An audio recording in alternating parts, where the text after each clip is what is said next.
potential solutions to take forward. So without further ado, in terms of housekeeping, as I mentioned, I'm just going to set the scene in terms of what's the picture and landscape looking like in relation to young carers and health settings. And then Debbie's going to come in just with a few slides as to what should be happening in practice as well. And then that's where we'll go into some of the discussion questions that we shared previously.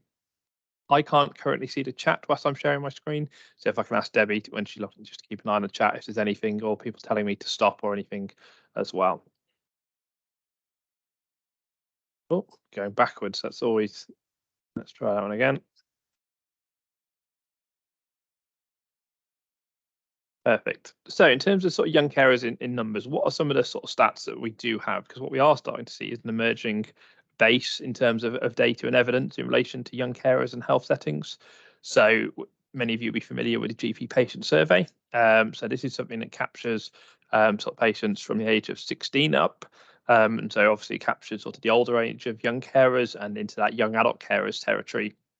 And what we can see from the latest GP patient survey is what we're seeing in lots of other areas is around that significant impact on young people, young adult carers' mental health, compared not just standalone. I think we see that a lot from things like our own surveys, but I think the fact that we can compare it to what is the picture like for non sort of young adult carers is really, really telling. So as you can see here, you've got 45% of young adult carers reporting suffering from a mental health condition compared to 35% of young people in that same age range.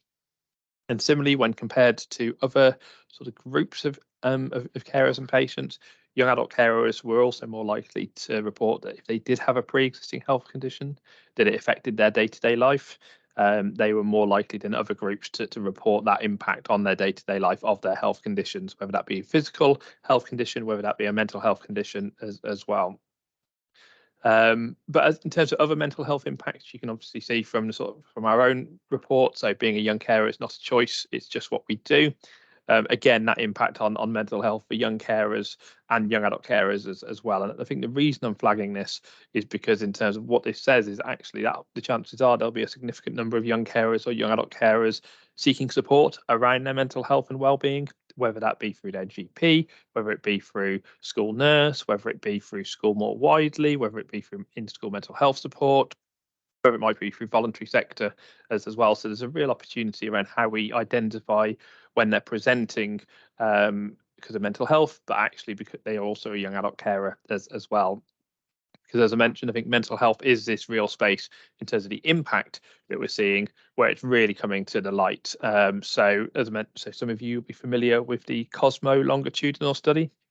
So for those of you who aren't aware, that is a longitudinal piece of research looking at a cohort of around 13,000 young people who were in year 11 in 2020, 2021. So really at the height of the COVID pandemic. And what that's doing is really tracking them over a period of years to see how the COVID pandemic has affected them. And there was around 13% of young people said they were young carers. And what you can see from that is that they were more likely to report severe psychological distress, self-harm, and worryingly make attempts on their own life as well. So again, when you're thinking about sort of mental health crisis points, when you're thinking about those likely to be in need of sort of CAMH services, support through sort of primary care from GPs, through other sort of community-based mental health support, again, young carers are likely to be presenting even if they don't identify as such as well. And also we've seen in terms of mental health deteriorating, so the Me We study. So that was a study of 6 European countries featuring young carers. And again, the UK young carers really came up sort of higher than other countries in relation to the impact on mental health. So that their mental health has deteriorated as a result of their caring responsibilities, but also in terms of sort of similar to the Cosmo study around self-harming, but also about harming others as well. So just a real significant impact from that mental health side. But I think one of the other sort of opportunities is actually around that recognition within health settings and identification. So again, in our survey we did earlier this year, over a third of young carers and young adult carers felt that the NHS didn't understand their needs as an unpaid carer, either very well or at all. And similarly, in terms of sort of numbers, if I can just ask for everyone to be on mute, sorry. So I can't see who it is that's not. That would be much appreciated. But then in terms of one of the other challenges, so integrated care boards have been asked to report for NHS England in terms of the numbers of carers registered using the new SNOMED codes. So for those of you who aren't aware, SNOMED codes are sort of code used to record lots of different data around patients across sort of primary care. And so out of the 14 integrated care boards who've replied so far, which obviously isn't even half of them, this is sort of the first time they've really done it, there was around just under 7,000 young carers registered. So if we replicated that evenly across all 42 ICBs, of course it won't be even, and there was a real variation. That would equate to only around just over 20,000 young carers identified within health and sort of recorded as young carers. So what that really shows is actually there's a real significant under-identification of young carers or under-recording of young carers within primary care. And obviously, I think I'm expecting that'll be an area we talk about a lot today as well. And then the other area, in terms of it's a real opportunity, is around mental health. So in terms, we know a number of young carers will support a parent with a parental mental illness, but often won't get identified by adult mental health services or by GPs or by hospitals who are involved in care for mental health. So again, so Our Time did a review of all of the mental health trusts in the country, did that last summer, and out of the 54 trusts that were there, 32 of them had no mention at all about young carers, and there was a sort of a traffic light system, the red, amber, green. So obviously the 32 with no mention were red, but there were only 7 trusts who got a green rating in terms of good levels of information. So information about who young carers are, what local support's available, what their rights are as young carers, information about support within the trust. So it really shows that sort of opportunity in relation to adult mental health services as well. And I did a piece of work with just 5 young carer services, so a really small number, but just to really get a flavour as to what's referrals looking like from adult mental health services. And what you can see here, so it's from those 5 young carer services in the whole of the last financial year, they only got between them 7 referrals from adult mental health. And it's worth saying that 4 of them went from a single young carer service. So across the other 4, there were only 3 young carers referred to them from adult mental health services. So it shows a real opportunity. And I think that's, again, another big area that we're going to be focusing on as part of that.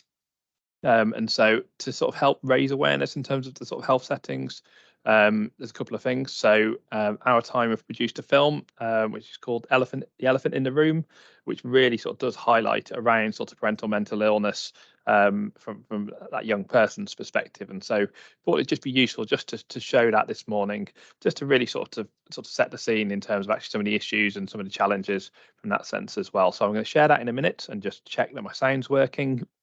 But then the other thing that we've also done at Our Time last week for Mental Health Awareness Week is published both a briefing around the issue around children supporting a parent with mental illness, but also a case study to go alongside it. So some of you who have been at other webinars might have seen about Freddie's story.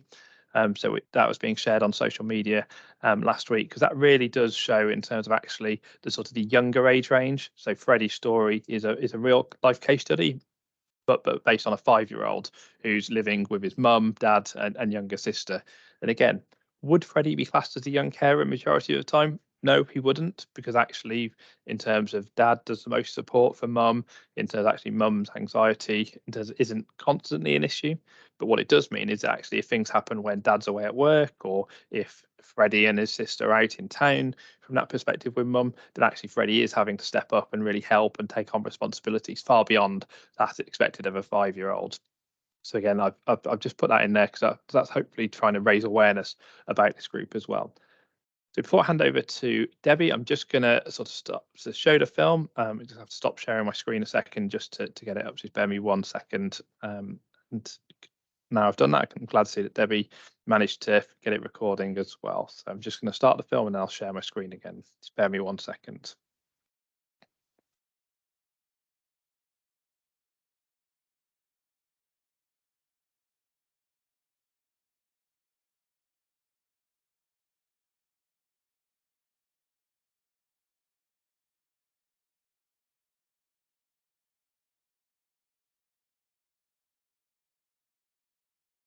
So Janice Clark, you're the only person who's appearing on my screen at the moment. So if I can either get a sort of digital thumbs up, or if I'm on camera to give me an actual thumbs up to say that you can see the screen, that'd be perfect. Otherwise, if someone can just come on the chats.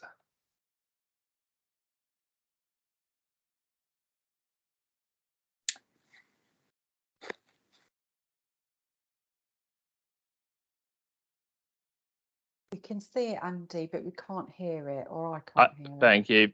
I did wonder whether that might be the case. Apologies. Give me 1 second. There we go. I had a feeling as soon as I did that, was that going to be the case?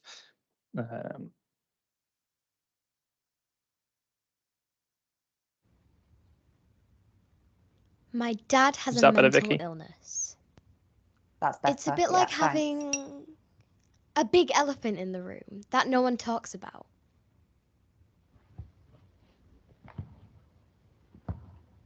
When it started showing up, I wasn't sure what it was.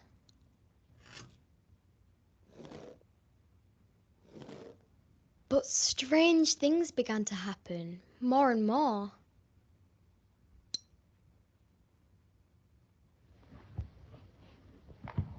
Then one morning, I woke up really early because I could hear Dad outside. He was standing in the road, and it was there with him.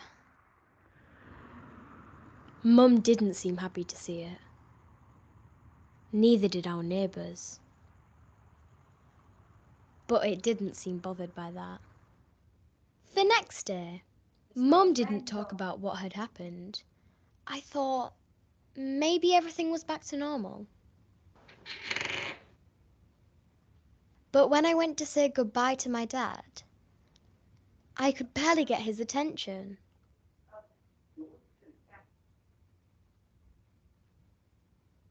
At school, I didn't tell anyone about what had happened. I wanted it to disappear. It didn't. After that, the situation started to become unpredictable. It would keep my dad awake at night. Other times, it wouldn't let him get out of bed. And sometimes, it would be noisy and excitable for no reason. Sometimes, we'd be left alone, but we never knew how long it would stay away for. People didn't always see it, but when they did, sometimes it was all they could see.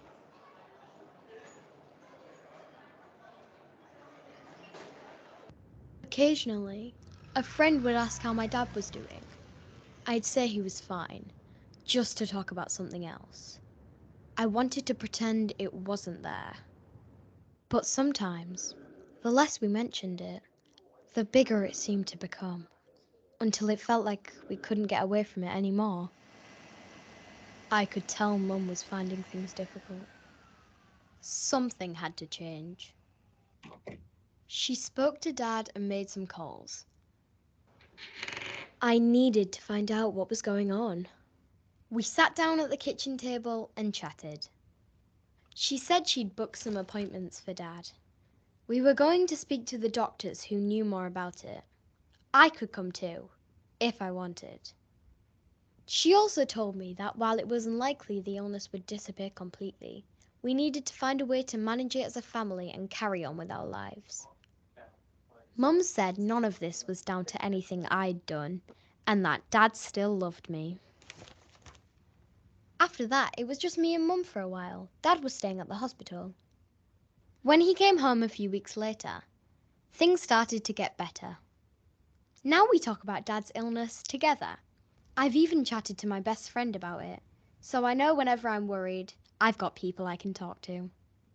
My dad's mental illness still comes back from time to time, but we're better at spotting the warning signs and know how to manage it as a family.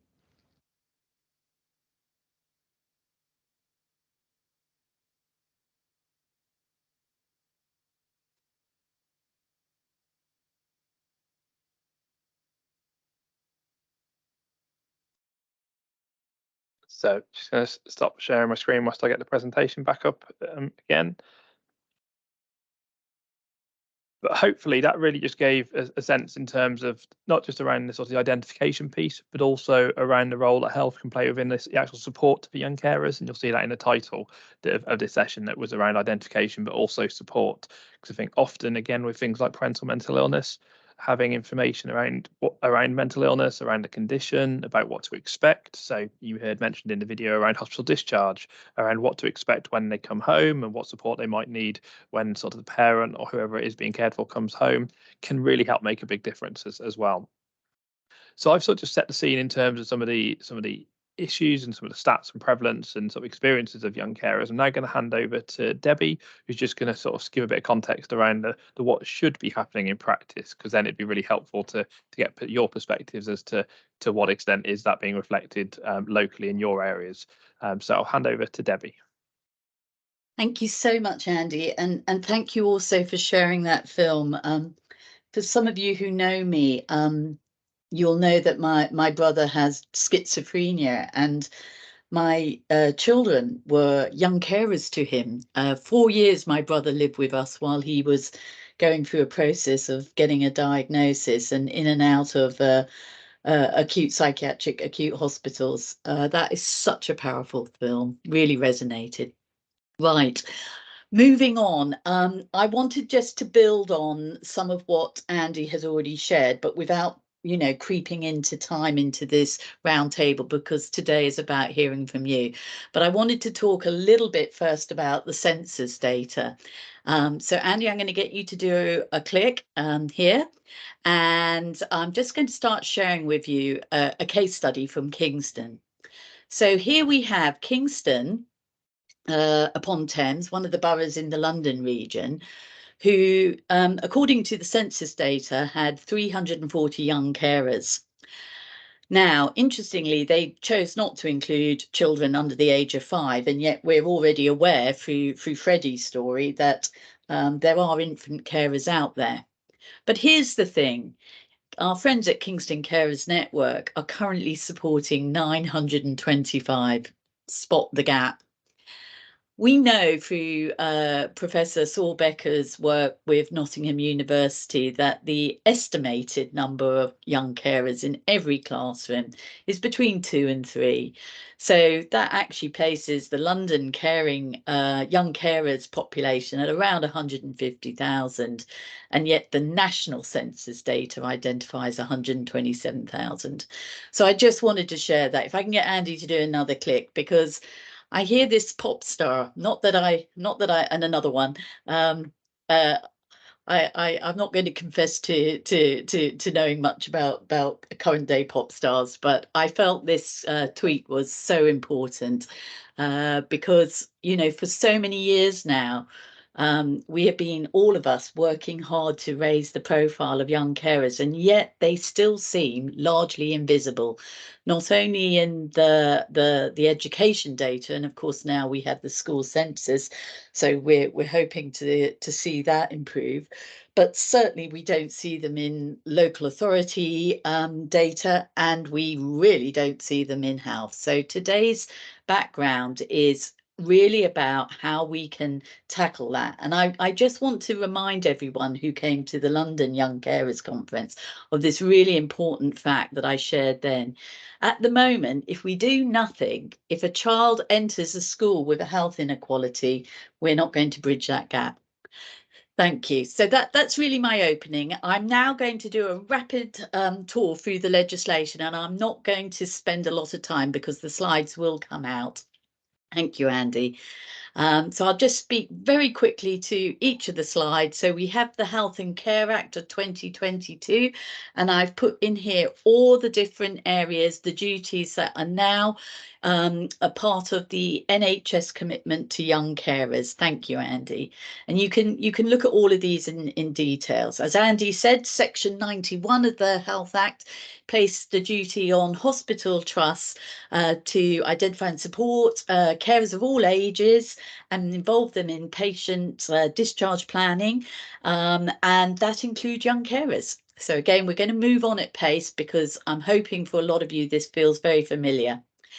But it's worth recognising that the existing duties were in place prior to that Health and Care Act. So the duty on the NHS to cooperate with councils, the duty to integrate, the duty of prevention, all of this applies. And in an NHS setting, it's worth noticing how that overlays with the NHS continuing healthcare and NHS funded nursing care framework. So we're going to talk about that, and also virtual wards, which the guidance was published in April last year. Thank you, Andy. All the links are in this, so this is why I'm not going to speak too long to these sides. The enablers, certainly in terms of the NHS long plan, was a strong commitment to young carers in that plan, and various initiatives have taken place.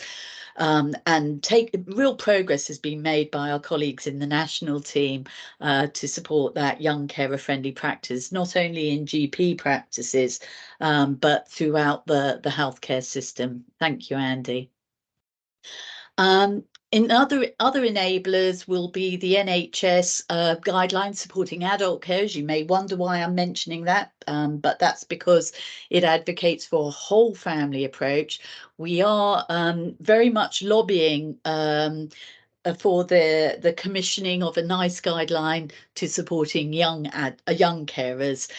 It's not been agreed yet, but it was definitely discussed in the arrangements made for the adult guidance. So we have the NHS England Toolkit, and of course we have the fabulous Carers Trust Triangle of Care for young and young adult carers, which works for those in mental health settings, although the new Triangle of Care coming later this year will be available to use in all health settings, not just mental health. Thank you, Andy. And then we have the primary care work. So we know that there have been a number of guidance and best practice documents created. We have the Royal College of General Practitioners guidance. We had the British Medical Association guidance for carers, both include young carers. Here's one of the things, though, that I think makes a difference. So at the moment, under the Health and Care Act, the ICB are responsible for population health, and certainly young carers would be an inclusion group in that. And yet at ICB level, they don't commission GP practices. So they have some discretionary powers, but the commissioning authority remains with NHS England. I think that's an important point to make, especially in terms of the new duties. Thank you, Andy. We also have the GP patient survey that goes back now. The insight reports go back to 2018, and the picture isn't great. What we know is, and we'll hear from, and we know from our young carers, that what happens is they accumulate health problems that then present themselves when they become young adults. So as young carers, they're not in the data. We don't see young carers presenting with a huge amount of mental health in primary care. But what we do see is that when they hit adult and they're young adults, we see really concerning data, especially around things like mental health, as Andy has spoken about, and also things like frailty.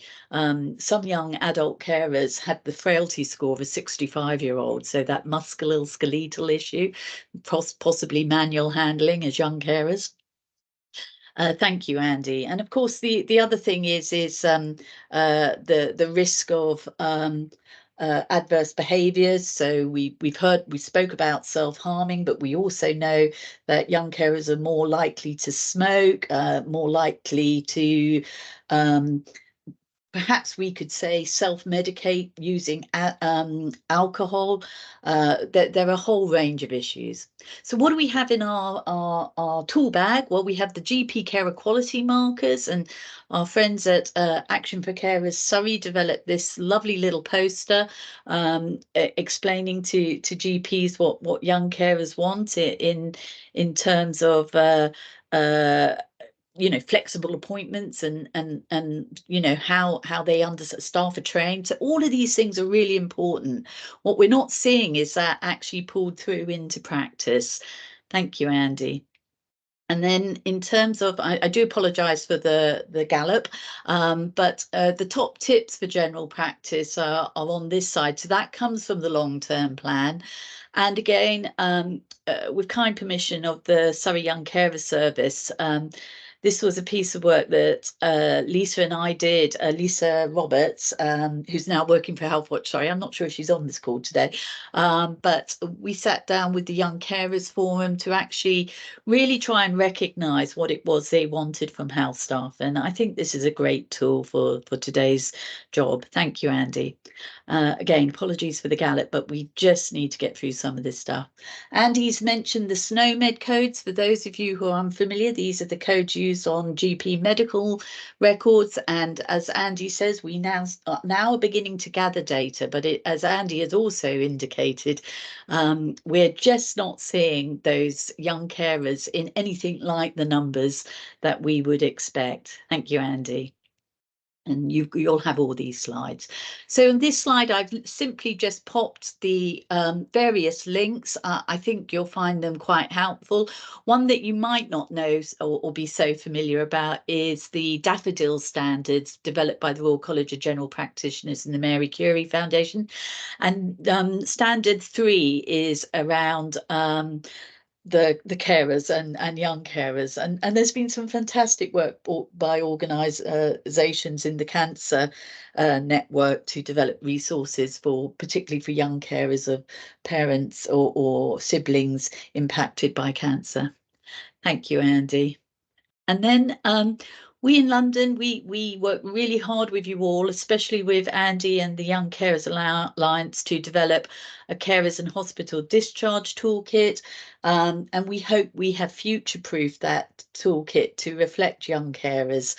They're certainly threaded all the way through in the same way as they appear in the statutory guidance. But what we found was that there was a real gap between the statutory guidance and how to operationalise that statutory guidance where young carers are concerned. Thank you, Andy. I'm coming to a close, so we're going to get to the meaty bit, but we just wanted to share this with you. So those of you who know me know I'm a big fan of Shirley Chisholm. Shirley was the first Black woman to make it into Congress, and she always said this: if they don't give you a chair or a seat at the table, bring your own folding chair. And that is advice I provide to all young carers, you know, to really be forward and to put yourself forward so that your voice is heard. Thank you, Andy. I spent Friday putting some thoughts together, and I thought I'd just quickly pop this slide up here. It's not the prettiest of slides, and I apologise for that. But over a sort of a 20-year period, I've worked with frontline health staff across all settings, and these are some of the points that have come up. So what helps and what hinders? I mean, I have tried to mirror them across here, but I think some of the points I'm going to focus on today is what hinders. Then we can look at where the opportunities exist. So I think across the NHS, there's no clear vision or accountability where young carers stand. So if you were to go to your ICB or to your local hospital and ask who leads on young carers and how do they fit into the governance structure, I suspect 9 times out of 10 you'll find that people are scratching their heads, and that there isn't any young carers pathway that sits along the patient pathway. So there's been carer pathways developed, and some of you know who work with me in Surrey and in London that we have adapted a carers pathway to include young carers. There's very little carer awareness training, and I know my lovely friend Janice on this call would say it's not just carer awareness training, it's around Section 13 of the Equalities Act and how equalities training is provided to reflect carers and young carers. There is a real concern, and it might be difficult for us to hear this, but there's a real concern to staff about their ability to manage workload. And I'll talk about that in a minute. I also think that something that came up loud and clear when we were developing the toolkit was a lack didn't feel empowered to work with carers or young carers. So they didn't understand, they didn't have the skills or the capabilities. They didn't understand carers' rights. A big concern was around parental consent. And I know that's an issue that will keep coming forward today. And we were generally running carer blind. So there's very little data in the health system around young carers. And so and there are very few prompts to even collect that data and record that data. And I know we've got Laura Green here on the call today, who's managing a new young carers project at Kingston Hospital. So it'd be interesting to hear from her. And we know that there are real workforce issues, certainly around school nursing and health visiting services. So I think my own view is there's an over-reliance on anything that gets difficult to move into the safeguarding process, and that's not always appropriate. So young carers don't do well out of that process. And finally, I'll say the culture. There's a real issue around the NHS culture around whole family approaches and supporting young carers. Okay, so I'm going to quickly move on to the final two slides, and then we're going to get into the round table discussion. This is my depiction of how many NHS staff feel around working with young carers. I know Andy favours the tin of worms, but I think this is a much prettier picture than a tin of worms. This is my Pandora's box, and what I overwhelmingly hear from NHS staff is that they are afraid to open Pandora's box where young carers are concerned. It's different with adults because adults can provide consent, but they're really, really worried about this Pandora's box. And then my final slide, and I'm hoping that just provides some context. We go into our questions. So I'm going to hand back to Andy now. Actually, I can see someone's got a hand up. I don't know if we can take questions at this moment, Andy, or if we're going straight into the round table. But I'll leave you as chair to answer that. And thank you very much for listening to that bit of an intro. Thanks, Debbie. And yes, we'll be able to go straight to the question in a second. But just in terms of, so obviously, hopefully that has really sort of set the scene as to what are some of the issues we're seeing, also some of the challenges, but also potentially to prompt, okay, actually on some of Debbie's list of what works well and what hinders, how is your local area working? So these are the sort of 5 sort of prompt questions. You'll be glad to know we're not just going to go through, right, okay, who's got thoughts on question 1, who's got thoughts on question 2. It really is just to give some indication as to some of the areas we're hoping to cover. So I'm going to stop sharing my screen now so that we can all see each other better rather than just a big white screen with questions. But I will copy and paste the questions into the chat box as well so people can see. But yeah, so if people have got any thoughts or reflections on what we've heard or the questions, I'll go straight into Janice. Oh, thank you, Andy, and thank you to everybody on the call today. Yes, Debbie mentioned about the equalities training in the National Health Service. I'm a governor of a mental health trust, so I've had to do the NHS equalities training there. And I've recently taken on a role as a public advisor for NHS England systems architecture, which is looking at how the whole of the integrated care system is set up, policies and so forth. And again, I've had to undertake the NHS equalities training, and my conclusion is, and I've reported this back to NHS England through the team I'm involved with, is it's no longer fit for purpose because it is based very much on the 9 protected characteristics, which don't include carers, although carers do have associative discrimination that they can call into use on occasion. It really does not identify all the other areas of equalities that carers have, as Debbie has demonstrated through the various pieces of legislation and guidance. And I've got, my question today is, this is a live issue. I've got to reply to the Equality and Diversity Inclusion Lead for Systems Architecture today on how we can change this. So I would welcome thoughts from our colleagues on who else in NHS England can support us in delivering on this. We know we have a NHS carers team, but I don't know who in that team would be the right person to involve in my work with systems architecture. Thank you. Well, I'll go to Ben in a second. Debbie, I didn't know if you had any thoughts on that as someone sort of within that sort of NHS sort of structure, as to who might be able to link in, or any thoughts around that. I think Janice has a real point to make there, and where do young carers sit in the architecture of the new approaches to NHS? I think that's what they're calling it. So I think, Janice, because the NHS England team is being restructured, it's very hard to know where to signpost you to in terms of where that actually sits. I would say that it would probably go under the equalities team, and we could certainly look to linking you and connecting you to someone in that team. I'm not sure it sits with the NHS commitment to carers team. So let's take that offline, Janice, and I'll see if I can connect you to someone in the equalities team.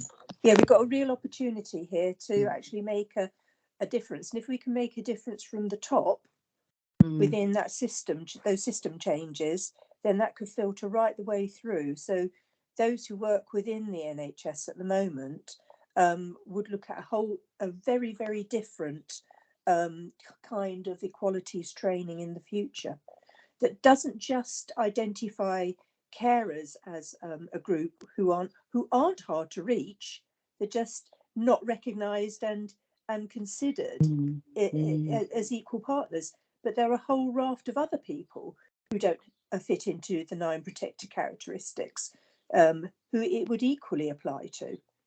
So as we move into this integrated system, we've got to get real that they need to identify carers specifically, because we have parity of esteem in social care through the Care Act, and they have the duty of cooperation. The NHS has the duty of cooperation.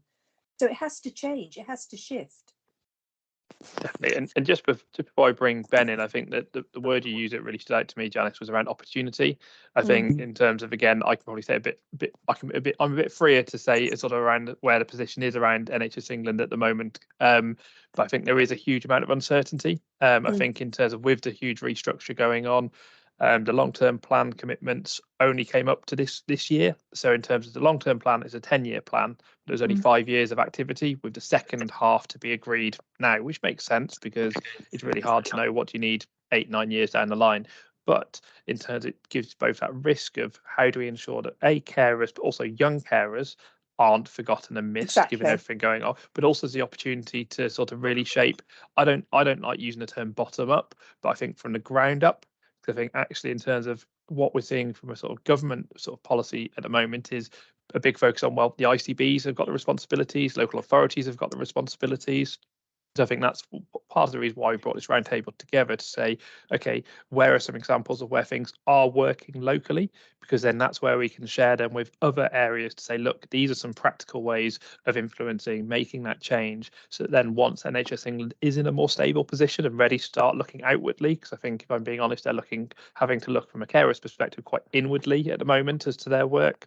It then means we're in a better place to say, look, we've got all of these examples around, here are the challenges, but we're not just giving you a list of issues. Here's also areas of this is where it's working. These are sort of practical things that have been done. These are sort of structures that have been done to try and improve things. So I think there is a real opportunity to share what's going on the ground to then try and send that change on the national level as well. So Ben, thank you for being so patient and having your hand up. Do you want to come in there? And if I can just ask, I know people introduce themselves in the chat, but if you can just reintroduce yourself if you're coming in to speak, just so people know what area of the country or what role your issues or examples are coming from, that would really be appreciated. Hi everyone, my name is Ben and I work with young adult carers in Tower Hamlets and Hackney.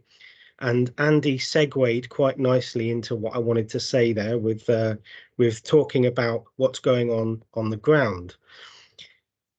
If I could bring an observation to you, and it's one that I bring to a lot of meetings like this, and it's because it's basically, I suppose, on a personal level, it's been a bit of a revelation. And that is that perhaps obviously, well, young carers don't put their hands up, first of all, for help. So nobody's admitting what's going on at home.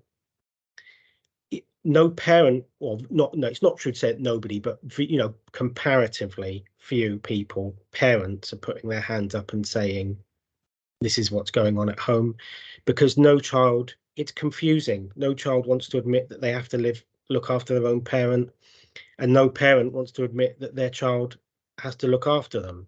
So there's a lot of sort of shame and secrecy and so on going on. If there's one thing that I've noticed really doesn't help, and that's using the word carer, because it is a label, and people are confused, particularly young people, and kind of put out by labels. If you ask somebody, are you a carer, all of a sudden these kind of question marks start popping up, like what is a carer? I know I do this, but does that make me a carer? And so on and so forth. And it's very difficult to sort of grapple with, particularly for children. So, and I meet a lot of professionals. We've just started a project in the Royal London Hospital, trying to identify young and young adult carers.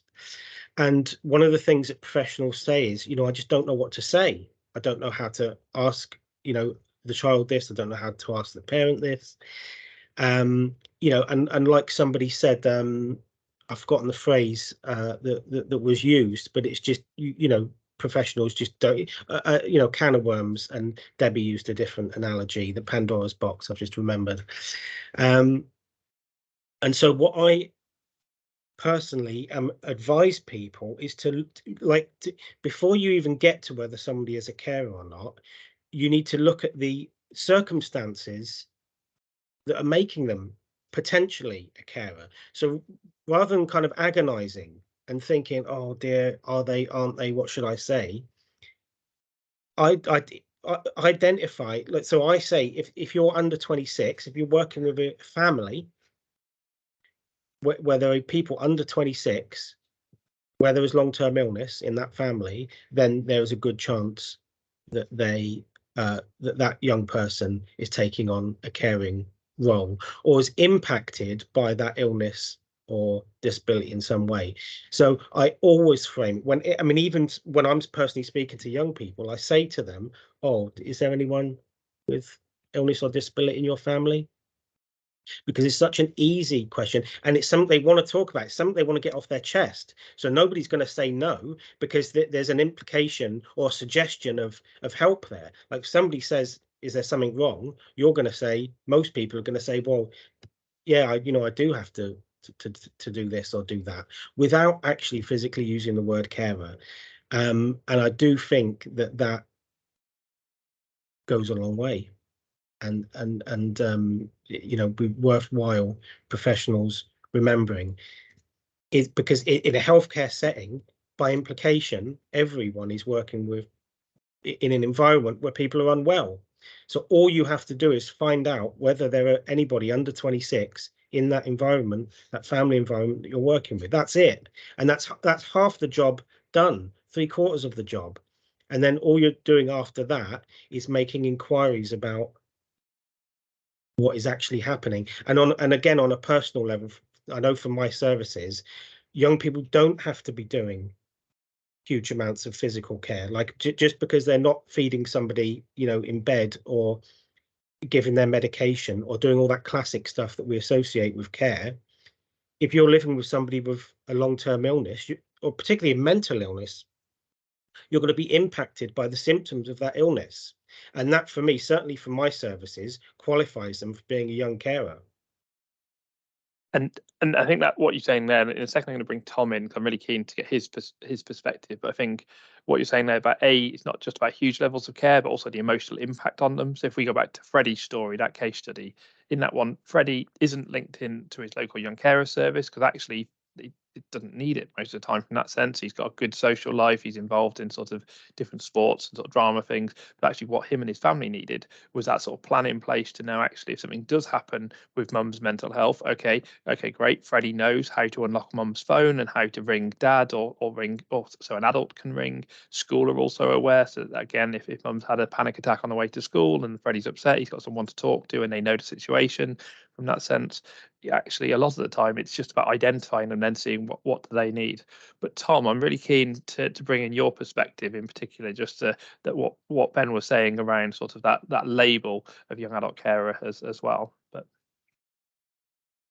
so yeah, obviously labels hit and miss in terms of the age. Definitely the younger the carer is, the more they maybe don't relate to the title of carer or don't see themselves as that involved, perhaps. A lot of people see it as more of a duty that is just something they do, one of their day-to-day activities, rather than a job, rather than a role, and rather than something that they need a title for. I mean, moving on to indicators, we mentioned about using the whole situation and seeing what the whole family situation is like in terms of what is going on at home, how that affects to whether someone could or couldn't be a carer. There is a lot of places where these indicators are known. There's a lot of places where these indicators are left. And I feel that at the minute, schools are doing a decent job of knowing these indicators and picking up carers. But the issue becomes that as not everyone is aware of them, especially hospitals, don't really look at the indicators half as much as some of the other places. So while these indicators are widely known, I mean, me personally, I've been involved in a couple of awareness projects where I've noted these indicators, made documents on these indicators, but they are widely available. They just need to be found, learned, and actually accessed. Maybe a refresher or something for staff might be the way to do that. Another thing on talking with kids. So obviously, the younger the carer, the harder it can be to express some of the terminology behind it and some of the really intricate details of caring. But obviously, when you're talking with children, maybe using the term carer isn't the best shout. Maybe we break it down and we say, you know, what do you care for your mother in a different way? Do you wash? Do you clean? Do you provide emotional support? Do you help your mother? You know, is there a certain way in which we can break that down? And I think again, there's been a couple of things in a couple of places that have documented that. They've had either leaflets or documents regarding how to work with younger carers. Is that just something that we need to get out there? And also agreeing with the point that caring isn't always full-time. So I myself am full-time. However, there's been times in my caring life where it hasn't been full-time, where there's been someone else alongside me. I know a lot of carers who don't really do much in the terms of physical care, but do a hell of a lot of emotional care, and they will agree with me that that is pretty strenuous on its own right. So it's its own case that caring is as much or as little as it is for that carer. You know, some people will be busy, some people can handle that. Some people can perfectly go about and do full-time care and not struggle too much. But yet again, everyone's individual, everyone's got their own level of how to deal with care and their ability of dealing with care, and that everyone is going to deal with that in a different way and need different support. So that element of just because someone who isn't doing full-time care doesn't get the same support, it's going to be different. Everyone has got their own ways of doing it, and therefore it should be down to the carer to say, you know, they'll be identified as a carer.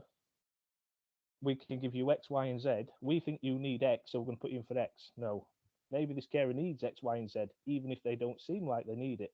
Give them the choice. No, definitely. Thanks, Tom. Really, really helpful contributions. Julia, you were next to come in. So I really resonated with what Ben was saying. And I think with us, what we find quite a lot of the time is when we register young carers, especially with the sibling carers, they talk about supporting the parent who's doing the primary caring role. And a lot of my young carers, actually, I support them more with caring at the emotional support they provide for the parent. And also, I also find with our young carers that quite often they'll say, oh, when I became a young carer, and they don't actually understand that they've had that caring role, some of them since birth, but they don't identify as being young carers until they're registered with our service. And I found that, you know, like trying to explain to them that this is a role that you've had for a long time. And another one, again, is with schools. So I've asked permission to register young carers in schools. And the school will be, oh no, they haven't got a caring role for their sibling. You know, mum does everything. And it's like, it's trying to explain, again, it's about the impact of care and the emotional support. And I just wondered if other people sort of found that, and potentially that's going to be quite challenging with working with, you know, NHS, because if you think you're supporting children in schools where the teachers know them really well, and then if you want to support them, you know, like through, you know, maybe like hospital discharge or whatever, that's going to be quite challenging. So I just wanted to sort of raise those sort of concerns. Brilliant. Thanks, Julian. I think that point around the siblings is really key because, again, so later on, so in fact, I say later on this year, in about 2 weeks' time, it's amazing how things progress so quickly this year. The APPG for young carers will be launching its inquiry into life opportunities for young carers. And again, siblings is a real area where we're keen to understand as to what does support look like, how is there access to support, because I do know from speaking to different carer services, it's a real mixed bag. In some areas, yep, young siblings can access a young carers assessment, whereas I've heard from areas where they've said, oh, actually, no, if there's an adult carer in the household, then they can't be a young carer, so they can't get a young carers assessment, or the support being commissioned is primarily for young carers of adults. So again, it's a real opportunity for the inquiry to understand as to what's happening for that particular group, because they are often missed as well. So thanks very much. And also, I think that siblings bit fits into the whole family. There's a lot of focus within the children's social care implementation strategy. So that from the Department for Education, there is a big focus, a whole chapter on whole family support. And so again, that's where, but young carers more widely in terms of identification, but also support for siblings impacted really fits in as well. So thanks, Julia. Liz, do you want to come in next? Good morning. I'm Liz Smith. I'm the Young Carers Service Manager for Devon, and I apologise now because I witter. I'm going to talk about opportunities just because I've really enjoyed listening to what everyone said, and I can link that into some pieces of our work. So in Devon we have an adult carers hospital discharge service, which is nationally recognised. I think there's an opportunity there to use the learning from that, to use that to recognise young carers within health, to identify them within health. And I'd like to explore, and I've already contacted the manager this morning to see how we can explore how we can do that locally, but I don't see why that can't be looked at nationally. The Pandora's box and the can of worms really resonates, and that's not just across health. I think that's across all professionals, and I think Rosie's put in the chat as well about knowing where to signpost. Again, training. Is there a training need here for staff around? Don't be afraid to open that box. You don't have to resolve everything that comes out of it by opening it. You recognize, acknowledge that it isn't your place to resolve everything, and if there is a recognized caring role, to suggest that we register as or contact the local service. So that's again about hospitals and health settings having information that's appropriate. So in Devon we have all health and social care staff have an adult carers recognition tool. It sits behind their ID badge. They all have to have it. It's got 3 questions, and I'm thinking about what people have said about identifying young carers and thinking about not asking, are you a young carer, obviously, but what do you know about your parents' condition, because that often tells us the expertise they have in that care. So I worked with a young carer who whose parent had gone into hospital with hemiplegic migraine, and they needed the lights turned off. 3 different nursing staff rotations refused to do it because it was a child telling them to turn lights off, and they were like, well, that's just a bit silly. 4th person came along and said, oh, you want the lights turned off? Fine. They were discharged within 4 hours from hospital because it took 10 minutes to resolve. That recognition of the expertise of the young person is key. So you're not opening a can of worms, you're actually resolving a situation quite often by recognising those young people's expertise. And the talking about and working out how they recognise the role and whether they recognise themselves as a carer can be the job of the service, certainly within Devon. So that is absolutely our role. Often we have referrals made for young people who them or their parents don't recognise that role. That's absolutely fine. We also don't have to use that language. We can talk to them about what does life look like for you? What are you doing? What's different about your life to your peers, and how can we support you in that? And last thing was Tom spoke about schools and schools being much better. Schools are 80% of our referrals here in Devon at least, but that's when the young carers reach crisis point or the family have reached crisis point. There's a real opportunity within health to recognise that much earlier. So, for example, the stroke team here had some training from me around what do we tell families at that point where a person is admitted to hospital or where there's a diagnosis of a long-term condition. What do we tell people then? What do we discuss? They might not need our help then, but they need to know where we are, how to contact us, and do that drip feed so that those things are recognised. So there's, apologies, I said I would witter. There's a load of opportunities in there that come about through problems that we've all experienced, I'm sure, with different young carers.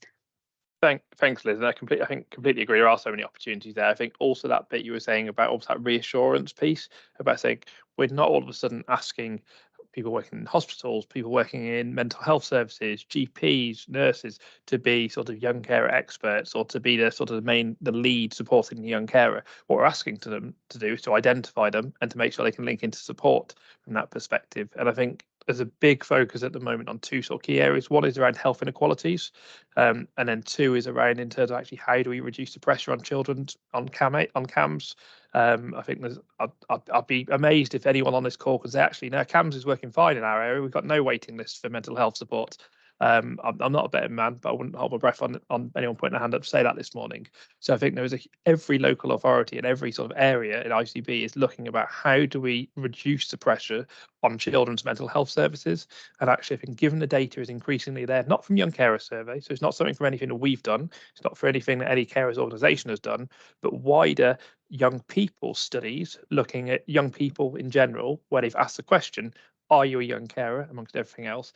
Those studies are showing the mental health impact. So I think that's a real point to be able to show, well, actually, if you don't tackle this early on for young carers, you're just going to keep adding to your pressure. Whereas actually, if you can identify these further downstream, actually you may well reduce the fact of them getting to you in the first place. So I think there's a real opportunity there, particularly in conversations with ICBs and local mental health trusts around the pressures that they're facing. So thanks, Liz. Go to Courtney next. Hi everyone, my name is Courtney and I work for Carer Gateway in Australia. So apologies for kind of gate crashing this meeting, but it's very interesting hearing how many similarities there are on the other side of the world, and we're kind of facing the same issues as well. A bit of background about me, I too am a carer. I've been a carer since I was 8, and I actually find this conversation really relevant because I was identified as a young carer in a health setting. My mum was in hospital for about 6 months, and it was wonderful that she had such a great team of nurses that were actually able to build a relationship with my mum and identify that there was 2 kids at home that needed support, and that we were young carers and we were able to get the ball rolling. Unfortunately, that's not the success story for a lot of carers. It is still quite a difficulty to identify, but I think as well because nurses are so overburdened with, short staff and every other issue going on, that sometimes we kind of can have the blinkers on and just focus on the care recipient, and it can be that bit of hesitation to, ask the questions and know how to ask them to identify the rest of the family and see if there are carers in that field. So we've kind of realised with our team that it's really hard to get into hospitals to have these conversations and start the education, that we're just going back to basics and trying to get into universities and trying to capture the nurses that are training and teach them from the get-go, rather than try and have these conversations with people that have been there for 10, 15 years that, very much know what they're doing. And, it's really vital that this education is shared, and I guess it's good to have these conversations. But yeah, that's something that we're trying to target, is getting into universities and TAFEs to be able to explore different modules that we could get going conversations, so that when nurses do graduate, they have this education and background for young carers from the get-go. So we're quite fortunate that we're able to get into a few, and we've found that that's to be a bit easier to get the conversation going, so to speak. So the future nurses are able to identify carers as well. But it is very interesting that we're all kind of facing the same barriers. So I very much appreciate being on this call. Thank you. No, thank you, Courtney, because by my association, you've got to be looking anywhere between 6:30 and 8:30, sort of 6 and 8 in the evening there. So I really appreciate you sort of joining into the call. And I think that point, it's just really striking how what you were just saying around work with universities is exactly some of the things that have sort of been sort of started. I'm just going to ask, so Sarah, apparently I've got my own hand up. I don't know why my hand's up. Teams is having fun this morning. So Sarah, I can see your hands up. If I can ask you just put it down just for a second, and Courtney, if I can ask you to put it down, because I just want to do a quick sort of show of hands using the virtual hands. Who in this call, in terms of, is doing work with universities around sort of that trainee nurses, trainee doctors, from that perspective, just so we can get a sense of how to what extent it is happening. Brilliant. So we've got sort of four on the call from that sense. Oh, 5. Debbie's physical hand went up. That's just trying to keep me on my toes, putting physical hands up. So I think that's really interesting just to see, because I think I do agree, Courtney. I think that's a real area, because what we often hear is, I don't know what it's like in Australia, but here in the UK, we're facing huge pressures around recruitment into the NHS. From that perspective, we're also seeing it in social care. And so often what means once they're out onto the front line, it's very hard to get them off the front line to do training, or once they're sort of starting their role with a mental health trust or with a hospital, they have a whole series of mandatory training they have to do once they're in post. So I think in terms of that opportunity to really sort of work with universities, and we've done stuff with trainee nurses, but also trainee occupational therapists as well. So I know sort of Caring Together and Centre 33 have done some work in terms of with their local occupational therapy sort of course as well. So I think, again, that's just another area to potentially consider as to opportunities. Obviously, the challenge for young carer services is what they're commissioned to focus on or what they're funded to focus on, because I think there's a lot of focus on school, rightly so, but how do you ensure also there's a resource to consider these other angles as well? So thanks. Brilliant. Sarah, thank you for putting your hand down. And do you want to come in again as well? Sure, thank you. I'm Sarah Collin. I'm a service manager in Windsor and Maidenhead. We got some funding to have a couple of members of staff work specifically within the healthcare sector, or to kind of work alongside healthcare. We're year 2 now, we just finished year 1, and it's been a massive learning curve, because I think, like everyone else, our referrals predominantly come in from crisis stage, so changes in behaviour, school attendance, not socially isolated, and that's requiring someone's school or children's social care to unpick where the behaviour is coming from, and then finding there's a young carer role that they've got. So the healthcare team are kind of working with the healthcare sector to try and get them to identify young carers at care planning rather than crisis stage. But we've been learning a lot. Quite a steep learning curve over the past year. Young carers are just invisible in the healthcare sector. They're invisible in hospitals, they're invisible in GP practices. It's the patient that the healthcare practitioner is face to face with the long-term condition, not the young carer. And so we've been looking at what we can do to kind of really raise awareness of young carers when they're not there in person to be seen, so therefore maybe not considered when they're limited with time. They've just got their 10-minute, 5-minute slot with that patient. I think things like the NHS long-term plan and the SNOMED codes being updated have been good, because they're things that we can kind of hop on board off the back of and use it as a springboard. So what we started to do is, whenever we assess young carers now, we get parental consent to inform the GP that they're a young carer and can they code them accordingly using SNOMED, and then also ask them, can they contact the family to do a contingency plan with them in case something happens to the carer. So we're kind of setting ourselves up as being interrupters. So rather than kind of waiting for young carers being identified to us, we're identifying to them who young carers are. So all our GP practices are now getting these letters dropped on their doorstep whenever a new young carer is identified through our service. And on the back of the letter, we've written a kind of carers pathway conversation. So if they're face to face with a patient, does your patient have a long-term illness or condition? Yes, no. Are there children in the household? Yes, no. Discuss the potential of a caring role, and then if that caring role has got a potential of being excessive, yes, no. So it's kind of just a quick pathway to help practitioners kind of overcome that. How do we have that conversation with someone who's got a condition or a disability? But but we're still not getting the referrals. And it was interesting what you said, Debbie, about referrals coming in through safeguarding, and not really knowing what route to take, so they just tend to come through safeguarding. And so last year we did a bit of a back checked with our early help referrals, because we get a lot of referrals through the early help team, and we asked them to tell us where the origin came through from. And then we found that a lot of the referrals that go to early help that then end up coming through to us had come from hospital crisis teams or adult mental health services. So it seems like healthcare teams are putting referrals through safeguarding, and then we're having to build our relationship with the early help teams to make sure those referrals then come through to us. So it's kind of a bit of a round circle way that the referrals are coming to us rather than directly from healthcare practitioners. And I think that's probably quite common. Lots of people probably experience that on this call in terms of going around the houses. So in terms of, many of you will be familiar with No Wrong Doors. So that's a memorandum of understanding between children's and adult services. It's been around for a number of years. The latest version was back in 2015. We're going to be refreshing that and sort of relaunching it towards the back end of this year, start of next year. Currently, it's just between social care, between children's and adult services. But what I'm really determined to do, and I'm in conversations with DHSE as to how we can enable this, is particularly with the integrated care boards and ICSs, is how can we bring them into that No Wrong Doors conversation.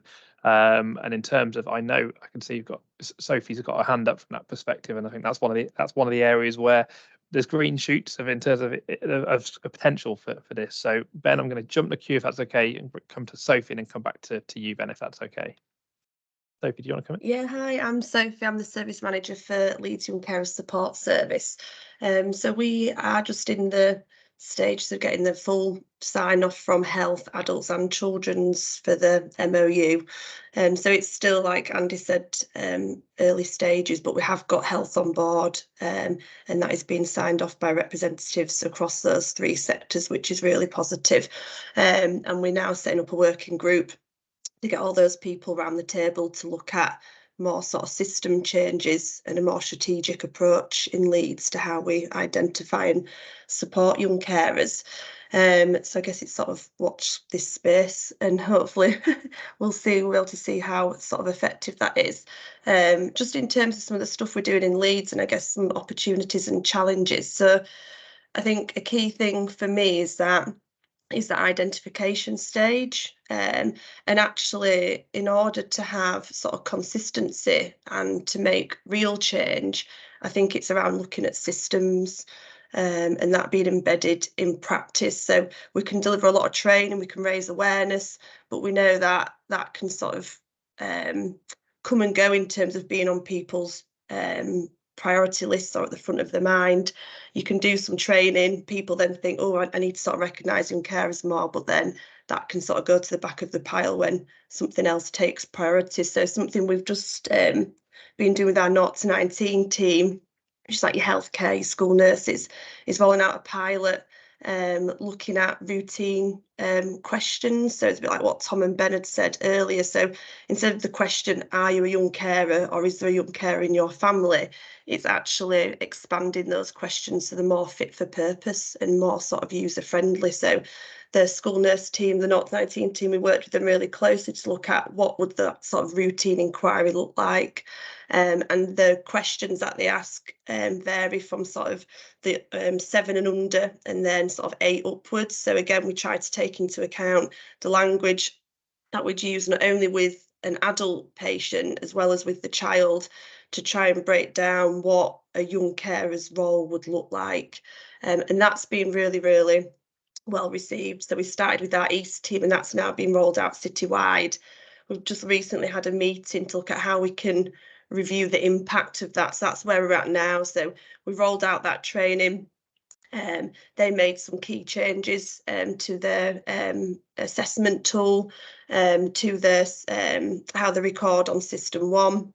And now we're at the stage of actually sort of so what has that actually made a difference? Are young carers being identified more appropriately? Are they being identified full stop? So I haven't got sort of the findings of that or the review of how that has made a difference, but we're hopeful that that those key changes will provide a whole system change, because it's not just around the practitioner sort of attending some training, but it's around being able to use their paperwork and their assessment tool as a way to routinely identify and then support appropriately young carers. So it'll be really interesting over the next sort of 6 months how we evaluate that and what findings come from that.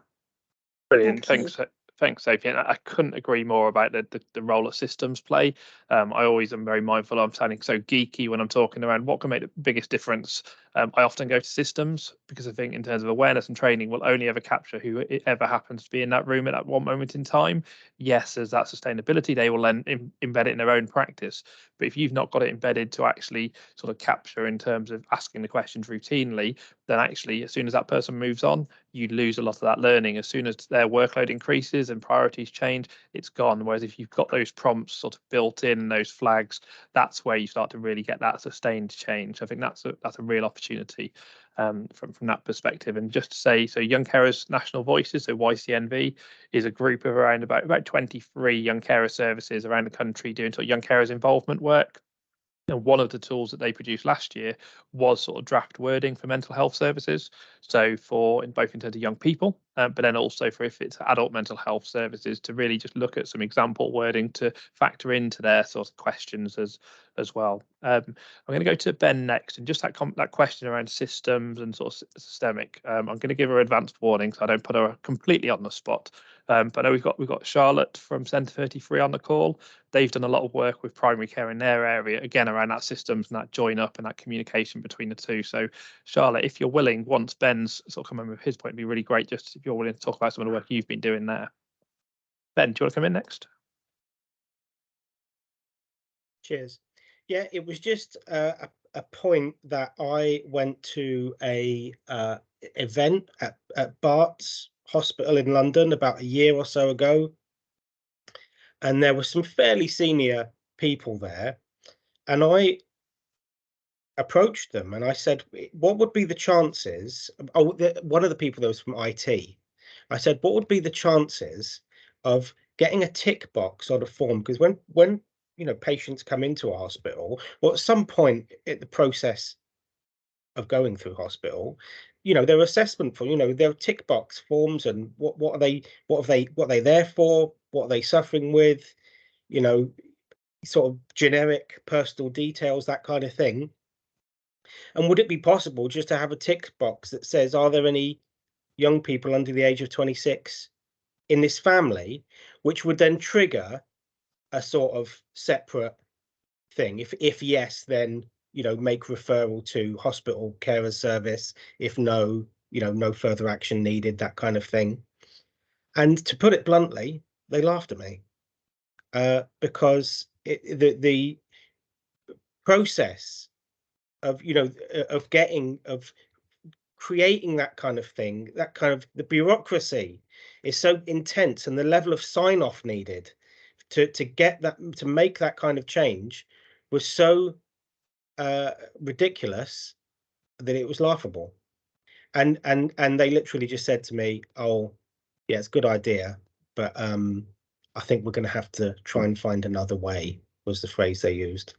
So I, possibly naive on my part, but there you go. That was my experience.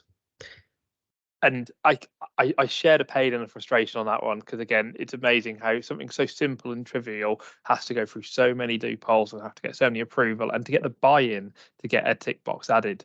But I think there's sort of the green shoots of positivity there. If I try and be optimistic on a Monday morning, it's not late enough in the week to have lost all optimism. Is the fact that actually, if you'd have said 5 years ago, in terms of actually, okay, we want it so that every school in the country is going to have to report on the number of young carers that they've got in their school. If you'd have said we want GP surgeries to have a consistent code that they use around carers and young carers and be able to have to report on that nationally through ICBs from that perspective, again, would have simply been laughed out of it. So in terms of, is this something that's going to change overnight? No. Is this something that's going to change in the next 6 months? No, from that sense. But in terms of long-term changes, and again, this is where I'm sort of feeding them into places like DHSE in terms of what can you do to make a difference, is there are countries like Netherlands, like Norway, where actually it is a legal requirement to ask in terms of, is there a child? So in relation to that one, in relation to parental mental health, so if there's any adult being treated for a mental health condition, there is a legal requirement on practitioners to ask the question, is there a child? Obviously, then it's the what do you do with that information? And don't get me wrong, as with anything, it's not being implemented as it quite should in those countries. But again, it gives that lever. So one of the things in terms of is around actually that potentially a duty to identify sort of carers more broadly, because currently there is no duty to identify adult carers necessarily. There's a duty to consult them and to cooperate with social care. But I think there is that into a national level. That is a long-term change. Trying to get something through primary legislation, but that will take years to do. But I think it's that sort of drip feeding to try and do. And again, sharing examples where it is working locally.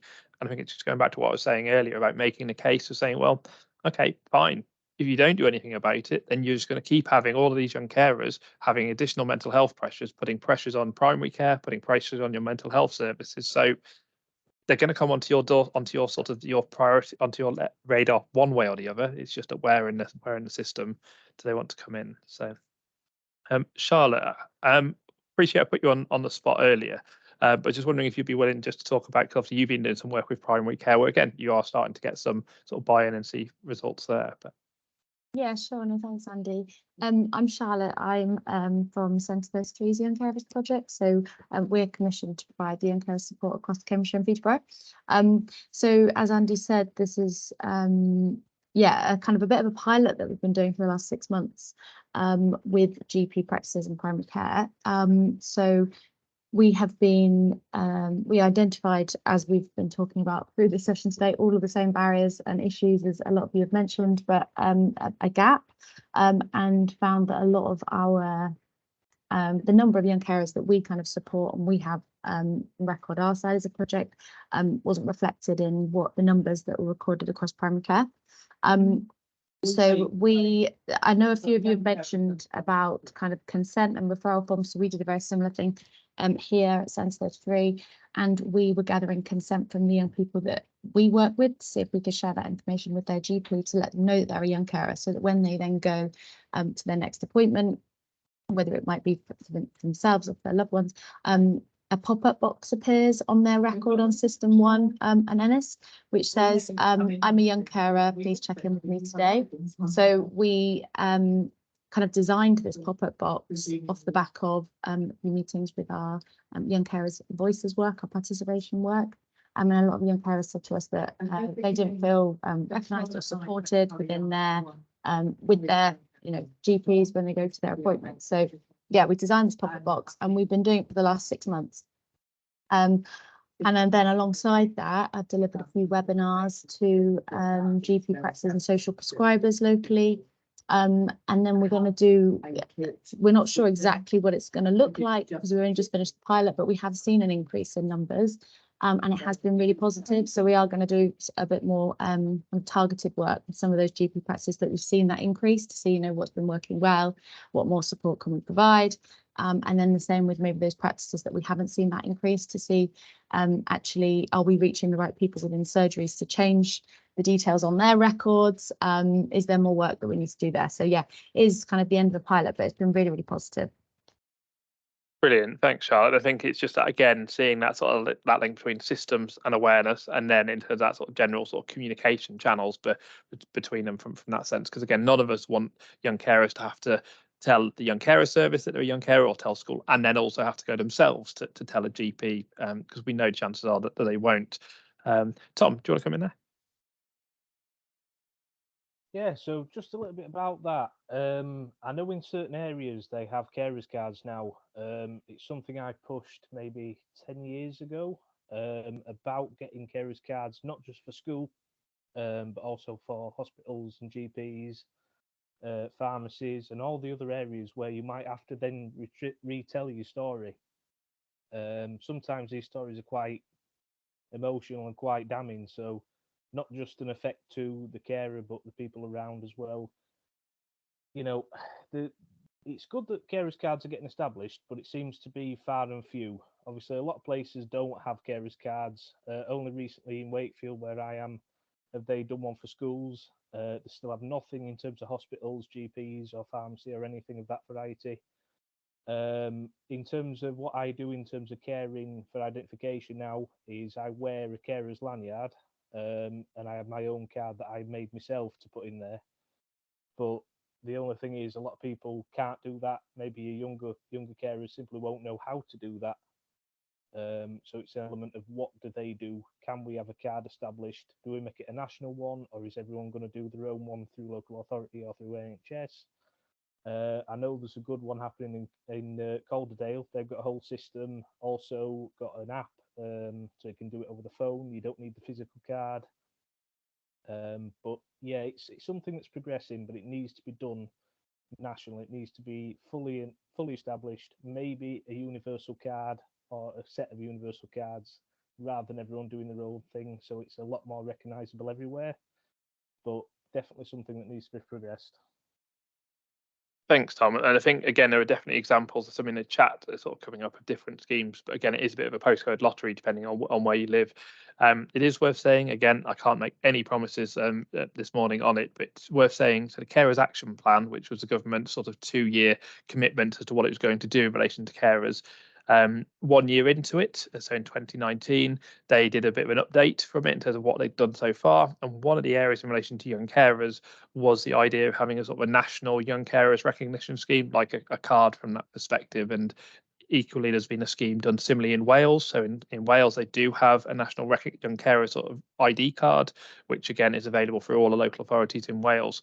So that idea within at national level, it went to the extent it had a report to look at how feasible it is. That report, then obviously COVID hit. So the Department of Health and Social Care, nothing has really happened with that report yet. So one of the questions that I'm asking them is in terms of actually where's your thinking on this? What did the report say? Where's the scope for it? Obviously, the first question would be, is it something that's needed, both from young carers themselves, but also young carer services, local authorities? You don't want to duplicate, but it is an area that I'm going to be asking what's happening with that, where's it going forward as well. So thanks, Tom. Vicky? Hi, hi everybody. It was just really to link in with what Tom was just saying about the idea of a kind of young carer ID card. So I did put it in the chat, but it was a really long paragraph, so apologies for that. But in Leicestershire, we've rolled out what we call a young carers passport, which is what our young carers wanted it to be called. And we issue this along with a carers lanyard. And what we found was that when our young carers were kind of presenting this in healthcare settings and in schools, some of it was positive, but a lot of it was, people just kind of saying, oh, well, what's that? What does that mean? So we kind of tried to take it a little bit further, and what we developed was a letter which we send out on email. So we send an electronic copy, but we also give them printed copies. And it's basically to kind of explain what the purpose of a young person showing this ID card is, and that it's really important for them to be valued and respected and be part of any conversations around medications that are being given. What are the side effects? What does this, if this is the young person, the only person at home with mum or dad who's got to take this medication, what do they need to look out for? What do they need to do? So the card itself was a way of helping the young person identify themselves as a young carer, because as we've said, we know that they are not going to just openly say, hi, I'm a young carer, please can you include me?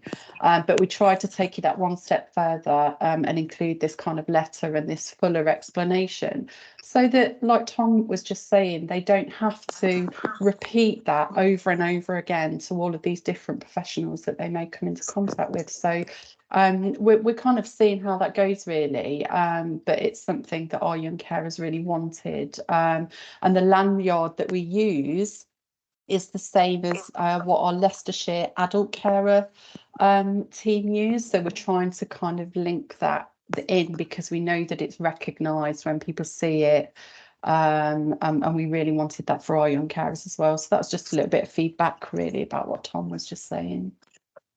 Brilliant, thanks Vicky. And I think that what you're just saying around linking it into what adult carers are doing, I think similarly, I know in Norfolk they've got a carers passport, physical and digital, but again it's consistent for adult carers and young carers, because again I think none of us would sort of deny that in relation to healthcare settings they're much more experienced and au fait, and sometimes, being honest, comfortable with spotting adult carers. And so again, into the idea of having a carers passport, there's a lot more thinking around what they're doing around carer involvement on the adult side rather than the young carers side. So I think having that sort of that synergy really helps us as well. Thanks very much. Laura, do you want to come in next?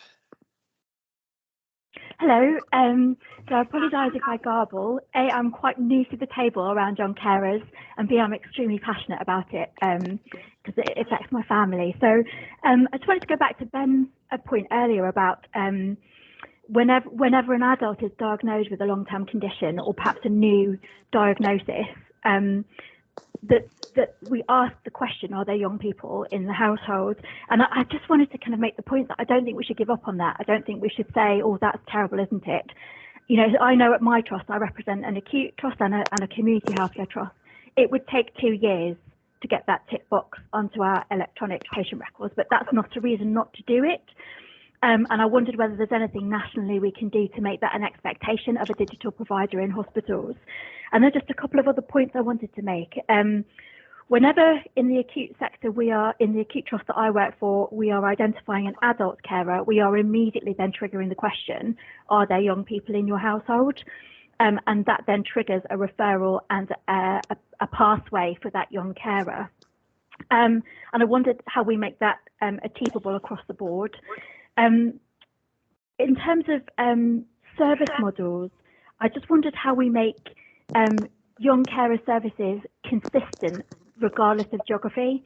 And I'm sorry if this has been done before, but is there like an accreditation of young carer services? Because in my experience, when my daughter was identified as young carer, she was given a newsletter and a trip to a local garden centre, not a personalised pathway or an identification of her needs. So it's like, you know, what does quality look like, and is there an accreditation as such that people can aspire to and be proud of? I also wanted to talk a little bit about the presentation of a young carer in healthcare, and just to recognise that that is a vast spectrum of presentations ranging from absenteeism to early mental health red flags, generalised anxiety, and whether we need a nice guideline on identification and common presentations. And I feel strongly that that could be almost medicalised in a positive sense, that those behaviours and conditions are red flags to identifying young carers. And finally, what is the proactive health offer to that young carer once identified? You know, is it mental health screens? Is it a fast track to their local CAM service? You know, what is that tangible offer that we can ensure that once identified, the system is caring? So those are the points I wanted to make. I'm sorry if that was a bit garbled. No, thank you, Laura. Some really great sort of suggestions, and again challenges there from that perspective. Just in terms of on the consistency point, in terms of obviously, so local authorities will commission what their young carers offer looks like, and some of those will be out sort of external voluntary sector organisations. Others will be in-house. So I think because of the nature of the two of them, it's very hard to get consistency from that perspective. And also then obviously it takes account of what you need in a really rural areas. It'll be very different to sort of in a city sort of area from that perspective. But what it is worth saying is that I think there is work to be done around actually what should be expecting from a young carer support offer. Again, that is an area which hasn't ever been looked at previously. There's been a lot of work around how do we improve identification, so the school census, adult social care, etc., but not so much on actually young carers assessments, transitions assessments. What does that commission support look like? So again, with the inquiry, that's going to be one of the areas it looks like is around access to young carer support, and what does that look like? What are some of the barriers as well? Because I think it's an area where there hasn't ever been any sort of guidance around sort of what we should be looking to achieve for young carers in terms of support. How that interlinks with other services as well. Some really sort of important and key points there, Laura, as well. So we're going to bring in Janice, then Kate, and then time-wise, we may, depending on those, we may well be at a point where we're approaching wrap-up. So if anyone's got any sort of final points to get into, sort of giving your sort of your last orders, Belle, at the moment. I very much support what Laura has said and your response to it, Andy. I do have a lot of unease about the direction of some of our young carer services. Surely we should be looking at to identify families, as Laura described, look at the impact on those young people, make sure that the care pathways are robust in order to support the family so these young children and older children do not have to sacrifice their health and well-being, their education, their lives as children to provide what the state should be doing to support us. I have a 55-year-old son who was a young carer who his lifetime has been plagued with mental ill health, including complex PTSD, which comes from his time and experiences as a young carer for a parent with mental health issues.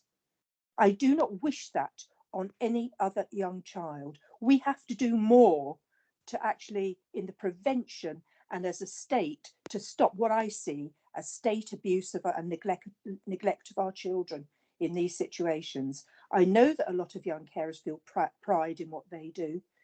They have to feel pride because they need to boost their own self-esteem. They haven't had choices in what they do. But I think where we mustn't fall into the trap of saying, because those young children have pride in doing what they're doing, like medicines management and moving and handling and personal care, that it's okay, because it just isn't okay. Look at the Care Act guidance.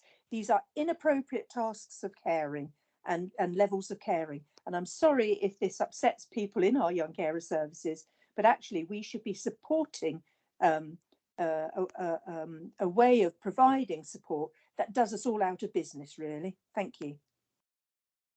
And I think, Janice, I think again in conversations that I'm having with DFE, I think one of the areas where this comes up is the fact that in terms of the census, I think the numbers of children who are providing sort of 20 plus hours of care a week has gone up since 2011.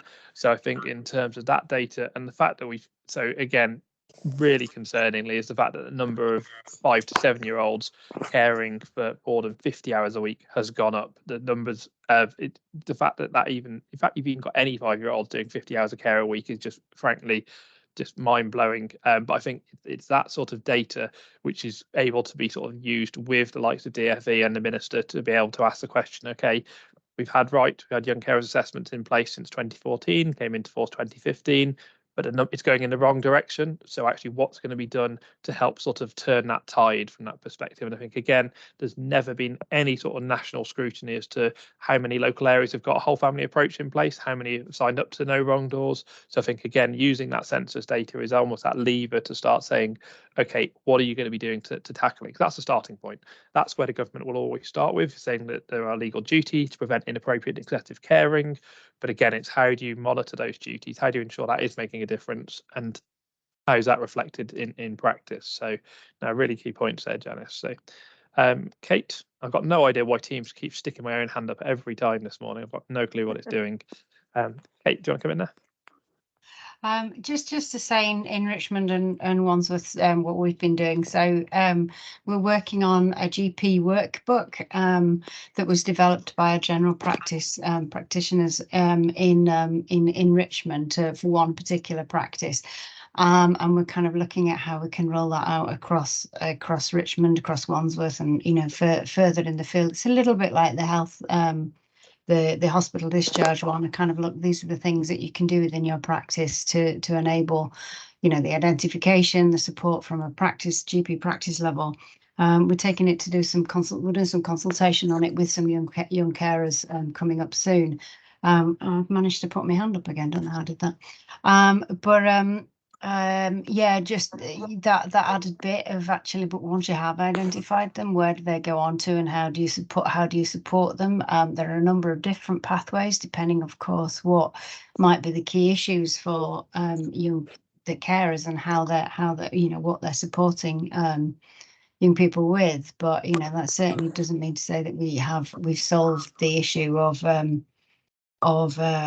providing that ongoing support, like in terms of young carers services. I think there's a hell of a lot more that we can do. Sorry for my language there. Yeah, so it's just good to hear what other people are doing. So thank you. Brilliant. Thanks, Kate. And again, just hearing about some of these resources that come up, and Tom's just put in the chat, highlighted that obviously there's been a lot of talk about GPs. but also sort of practice receptionists. Often they're the gatekeepers in terms of often you can't necessarily even get to a GP unless you're going through them from that perspective. There's a big focus on them doing more triaging. So again, being able to do work to raise awareness with those sort of receptionists as well is just as important, because they may not even get to the GP in the first place. Or if you ring up and you try and get a flexible appointment and you're saying you're a young carer, again, how does that chime? And I think, again, there's a lot of work around the future of primary care at a sort of a national level. So it'll be interesting to see where that carer and young carer perspective sort of fits into it as well. So, but just the final point in terms of on the sort of what that support looks like for young carers, there's a couple of things that sort of spring that I want to sort of just highlight. So again, as part of the Department for Education's sort of consultation around children's social care, one of the things which is going to sound so exciting and enlightening on a Monday morning, so I do apologise, but is they had a consultation around their outcomes framework and dashboard, which again is very much looking into what data is required to be collected through children's social care. It sounds really technical, it sounds really geeky, but the reason I bring it up is because obviously up until now, local authorities don't have to report on anything in relation to young carers. And so again, so we responded to the consultation, and I'm going to keep flagging up with DFE about saying, well, the numbers are going in the wrong direction around young carers doing in high levels of care. Local authorities are under duties around young carers. So actually, can you factor in questions around the numbers identified, the numbers? And again, we haven't got none of us have got a proxy for what does inappropriate and excessive look like. So again, that's one of the challenges I've put to them to say, well, actually, how are you going to stop excessive levels of caring if you've never actually defined what excessive caring could look like? You will never be able to just put one figure on it, because actually what's inappropriate and excessive for a 16-year-old will be very different to what's inappropriate and excessive for a 6-year-old. But there needs to be some sort of parameters to work from that sense. So I think that's a sort of a potential area to keep sort of plugging away at from that perspective. And then the final bit, and I'll bring Tom in for the final point before we wrap up, because it seems quite fitting to have someone sort of from a young adult carer's perspective feeding in. Is saying that we are looking, or not even looking, we are going to be developing the first covenant for young carers and young adult carers. So given what we're seeing around the health impact, given what we're seeing around the educational impact and the numbers involved, whether you're looking at 127,000 or whether you're looking at 800,000, it's still a significant number of children. And so just like there is for the care leavers, just like there is for armed forces community, we are, over the course of the rest of this year, going to be looking to produce the first version of the covenant, which is very outcomes focused, saying what is it we want to see achieved for all young carers and young adult carers. So again, that's one where we're looking to link in Department for Education, the HSE, Young Carer Services, Young Carers.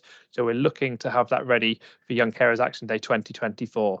If anyone asks me, we haven't finalised the date for YCAD 24, but it's going to be March time from that sense. So that's what we're working towards in terms of, because I think a lot of this will be sort of wrapped up within that, as well as that enablers to get there.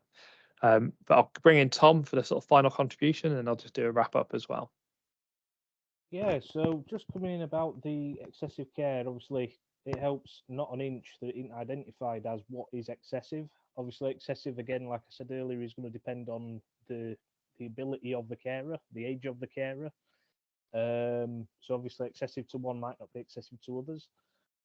On top of that, the issue of excessive care, if something is highlighted due to the shortage of social care workers and other, adult paid professional carers, just because it's identified doesn't mean anything's changed. I mean, there's been times where I've been identified as excessive care, but when I've gone to say what can be done about it, it's always the conundrum of either it is too much cost and the poverty situation is the problem, or there is no one able to do it. So it's always the issue of there isn't enough carers. That's the whole point of why I'm caring. The whole point is that if there was enough carers, no young carer would be caring at all. But the whole element of the cost and the carers, a lack thereof, but also the element of not enough being done about it. Yes, people are being recruited into social care as carers, but it's little and it's far and few, and it's not going to take the absolute load of young carers that are dealing with it. So it's that element of what's going to change on that front, because until that changes, we're not going to get in the solution. And I think, Tom, you've highlighted such a brilliant point for us to finish on, really, which is just around, there's a lot of focus on the future of adult social care. What does that look like? How do we tackle the long-term crisis that we've got in adult social care staffing from that perspective? And I think, again, that's a really key point to make sure that young carers aren't forgotten. I think often when people think of adult social care, they just think of adults. They just think in terms of, so when they think of the Care Act, they just think of adult carers getting a Care Act assessment, rather than thinking about all of the whole family, rather than thinking about how do we prevent excessive levels of caring on young carers. So I think that's one for us to keep plugging away, particularly with Department of Health and Social Care, to remind them, actually, when you're talking about adult social care, you can't forget about young carers, because so many of them are caring for adults who, as you say, haven't got the support they need from that perspective as well. So I just want to say a huge thank you to everyone for joining today from my perspective. I think it's been absolutely sort of brilliant in terms of just hearing about some of the issues, but also in terms of some of the examples of where things are starting to work. I think what I would say is, if you've got any sort of insights, like resources you've produced, or even if it's a small scale pilot, even if it's just involving a few GP surgeries or a couple of settings or one hospital, if you've got any insights as to how they're working, please do feed them through.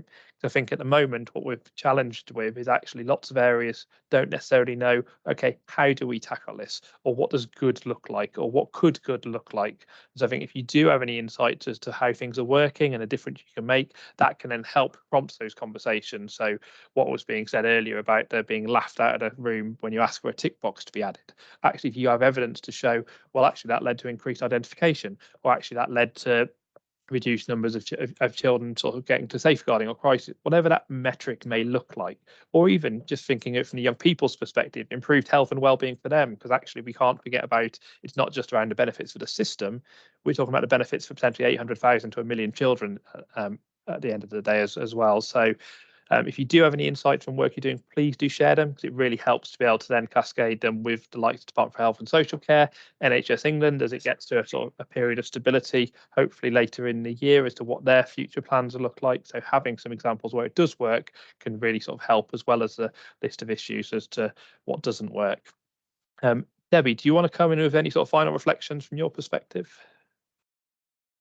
Thank you so much, Andy, and all the colleagues. It's been such a rich conversation, and I kept largely silent, although I've been busy in chat. I picked up some really important themes. I think Sophie from Leeds, Sophie, I'm entirely agreeing with you. It's about how we embed young carers at a systems level, and how that is, you know, who's accountable within health for young carers.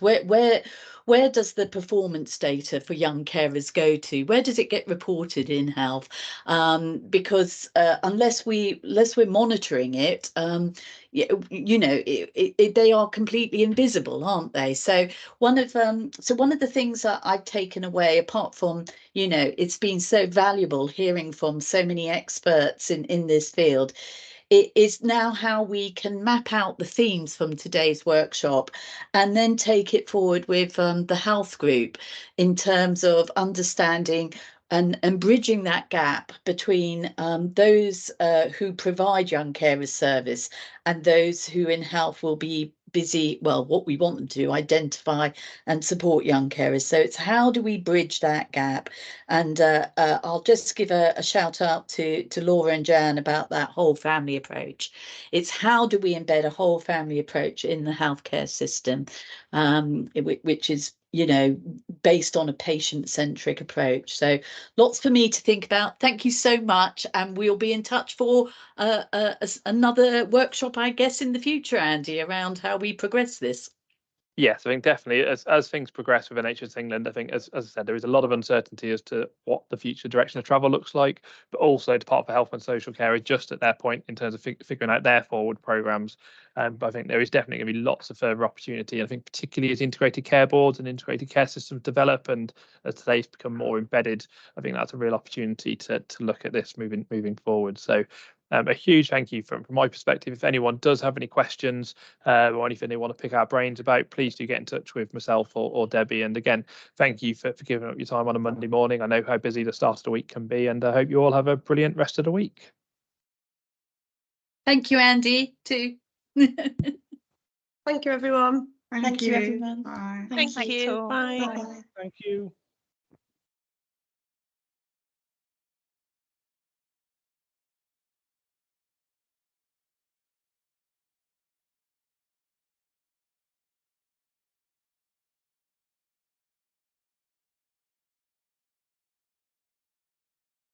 interesting, Andy, seeing. Oh, I'll just stop recording. Yeah, to the stop button, that'd be great. Yeah, stop recording.